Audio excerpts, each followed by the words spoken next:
Assalamualaikum warahmatullahi wabarakatuh, Buya. Waalaikumsalam warahmatullahi wabarakatuh. Di Aceh sedang ada persoalan mengenai satu organisasi pengajian tauhid tasawuf, dan mereka mengajarkan kitab Insan Kamil karangan Abdul Karim Al-Jili. Lalu mereka menyatakan bahwa Allah itu adalah Muhammad, dan mereka mengajarkannya di depan umum. Mohon tanggapan Buya mengenai hal ini. Terima kasih. Setelah itu sesuai dengan pertanyaan tentang Syekh Abdul Karim Al-Jili. Jauh-jauh hari saya pernah membaca satu bukunya Imam Haddad rahimahullah ta'ala. Di dalam kitab itu Imam Haddad mewanti-wanti agar tidak membaca kitabnya Syekh Abdul Karim Al-Jili. Saya tidak pernah tahu kitab itu di mana. Pas kami sekolah waktu itu tahun 98-an, ada sebuah kitab namanya Insan Kamil. Saya masih ingat warna sampulnya hijau tipis, kitabnya tidak kitab sebesar ini, agak kecil kitabnya. Dan kertasnya kuning. Saya beli. Saya penasaran kenapa Imam Muhammad melarang membaca kitab ini. Setelah saya baca, saya balik lagi, saya baca. Benar Imam Haddad kalau melarang agar tidak membaca kitab ini. Maka setelah itu pun kami semakin yakin bahasanya apa yang dikatakan Imam Haddad benar adalah jangan membaca kitab itu. Baik, ini adalah masalah pesan Imam Haddad, dan juga yang setelah kami baca, saya membaca kitab itu, saya baca, dan saya ada kitabnya. Saya baca tahun 98 waktu itu. Baik, kemudian bicara tentang Syekh Abdul Karim Al-Jili adalah seorang syekh seperti Ibn Arabi, syekh Sufi. Dan kalau Syekh Abdul Karim Al-Jili, Jili itu dari kata Al-Jilani.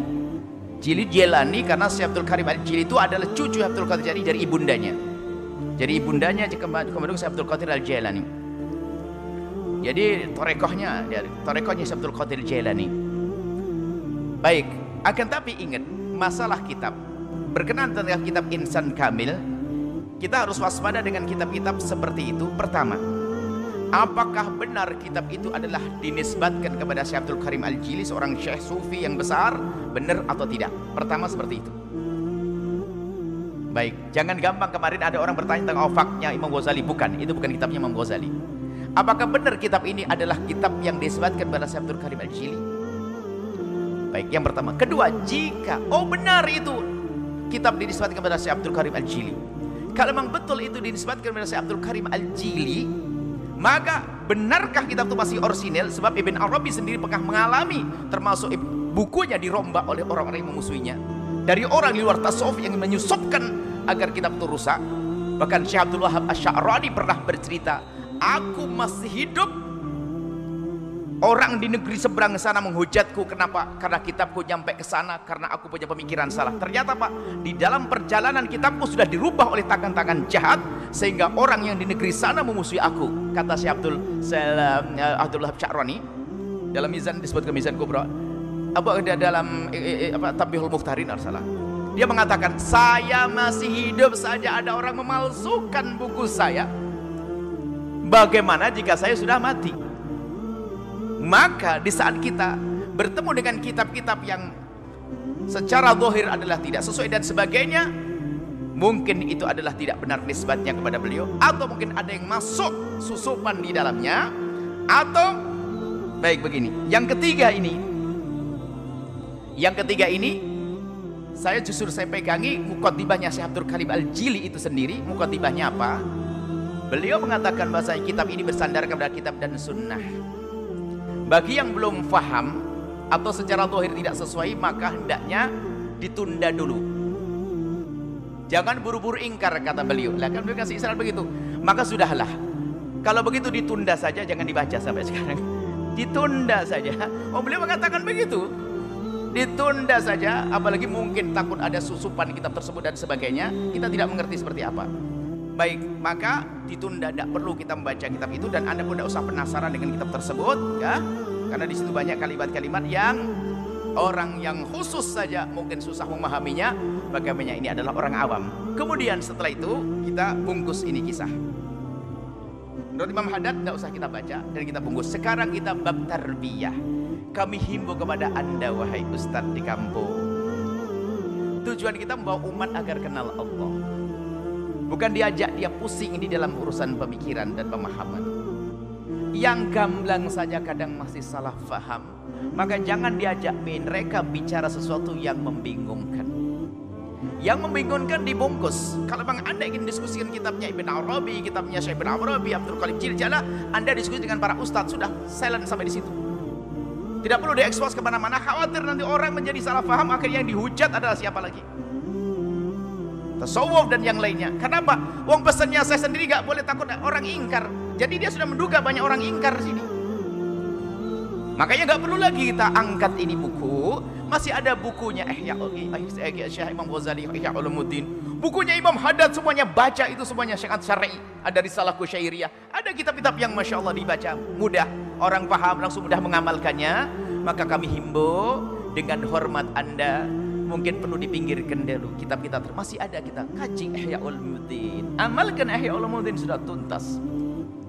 Amalkan kitab Risalatul Mu'ahdah Imam Haddad. Amalkan An-Nasaih Diniyah Imam Haddad. Amalkan Risalah Kusyairiyah Imam Kusyairi. Ini saja, nggak perlu kita dengan mohonlah kita pengen menjaga umat ini. Jangan dibikin mereka diberi pemahaman yang jelas saja kadang masih bingung sebagian orang, apalagi di saat kita beri yang ini. Kata Nabi Nabi yukallimuna sa'ala qadri uqulihim. Nabi itu kalau bicara dengan orang sesuai dengan pemahaman mereka. Jika khusus Imam Ali radhiyallahu taala anhu berkata, aku diberi oleh Allah itu kalau seandainya aku keluarkan semuanya, puluhan onta tidak akan mampu mengangkat kitab yang bisa menulis omonganku. Artinya apa? Ada ilmu yang tidak beliau sampaikan. Tidak semua harus Anda sampaikan, apalagi di saat menjadi sebab kebingungan atau menjadi salah paham dan seterusnya. Kemudian di situ ada rambu-rambu akidah yang jelas. Selesai. Anda punya rambu-rambu akidah yang selama ini Anda ajari, akidah Ahlussunnah wal Jamaah Asy'ariyati. Selesai. Jika nanti ada dohir pemikiran siapapun bertentangan, harus Anda pinggirkan. Anda berpegang dengan yang jelas ini. Selesai. Nah, kemudian masuk wilayah pendidikan. Tolong, jika Anda ingin menyampaikan ke seseorang yang jelas saja, apa yang diperlukan orang hari ini adalah bagaimana dia dekat kepada Allah, takut melakukan zina, takut mencuri, keluar dari riba. Kemudian apa dia bisa baik dengan ibundanya, dengan saudari. Itu yang kita butuhkan. Bukan diskusi-diskusi yang pun akhirnya tahajudan juga ditinggalkan, Tuhan enggak dan sebagainya. Baik. Jadi jika mungkin ada kitab dibahas, tadi di mana tempatnya? Di Aceh, mungkin itu adalah intern, bukan disebar kemana-mana. Ada yang ngintip barangkali ya. Tidak perlu disebarkan yang seperti itu. Saya membaca kitab itu dan saya membaca betul. Bahkan saya bisa punya catatan banyak sekali. Catatan itu tanda tanya semuanya. Saya punya catatan dan kitabnya masih ada, kayaknya ada coret. Saya catatan, pusing saya. Ya.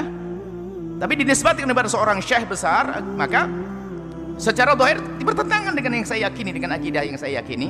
Maka ya saya nggak perlu membaca buku ini sesuai dengan petunjuk Imam Haddad rahimahullah taala. Dan kalau saya ceritakan ke murid saya membuat fitnah buat murid saya. Makanya saya ajarkan akidah ya seperti akidah Jawharatul Tauhid dan yang lainnya seperti ini. Maka kami himbau, kita jangan sampai umat yang sudah keruh dengan bermacam-macam keadaan tambah pusing dengan hal-hal yang semacam itu. Kita perlu bijak dalam mengurusi umat ini. Beri mereka yang mudah. Bahkan pun kalau kita memberikan adonan saja, misalnya gula sama tepung nggak jadi apa-apa. Sudahlah kita berikan donat sama apem sama roti, sudah jadi gitu saja, yang enak saja. Umat perlu zaman ini, karena zamannya zaman bersaing. Kalau mereka harus mengolah lagi, nggak jadi apa-apa. Karena urusannya kita saingan dengan WhatsApp, YouTube, internet segala macam. Habis waktunya nanti. Kalau harus kita ajak berpikir macam-macam, tambah nggak kemana-mana, tambah nggak nyampe nanti. Kita perlu sederhana yang gampang. Makanya Hikam Ibn Athaillah itu juga kitab berat sebetulnya. Makanya di saat kita harus menerjemahkan dengan bahasa gamblang ini, kita tuh harus mikir juga gimana agar gampang deh bahasanya, bahasa yang nggak usah berat-berat deh, ulang baik gitu saja. Gitu aja. Jadi seperti itu, mohonlah. Jadi kitab itu selagi diwasiatkan oleh sebagian ulama untuk tidak dibaca, sudah jangan dibaca. Selesai. Lalu saya baca apa? Masih banyak yang bisa kita baca. Masih banyak. Kalau Anda kurang referensi, saya kasih referensi, Anda sampai mati pun nggak akan bisa membacanya. Yang mudah-mudah, ini saja demi umat, demi rumah besar yang tasawuf, agar tidak diobok-obok oleh orang lain.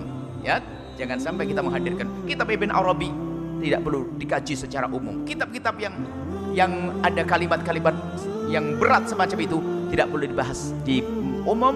Khawatir yang tidak paham malah salah paham.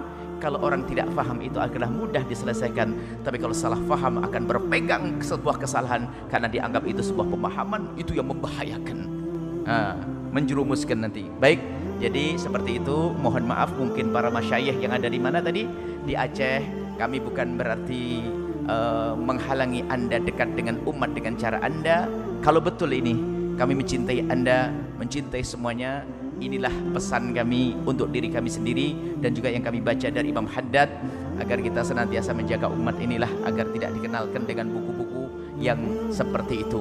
Semoga semua yang merasa tersinggung dengan kalimat kami ini bisa memaafkan kami, dan semoga tasawuf tetap berjaya, tasawuf tetap saja bisa dihadirkan dengan benar, tasawuf yang benar dihadirkan dengan cara yang benar, sehingga menjadikan orang bisa berperilaku benar dan baik di hadapan Allah Subhanahu wa taala. Ini saja, wallah.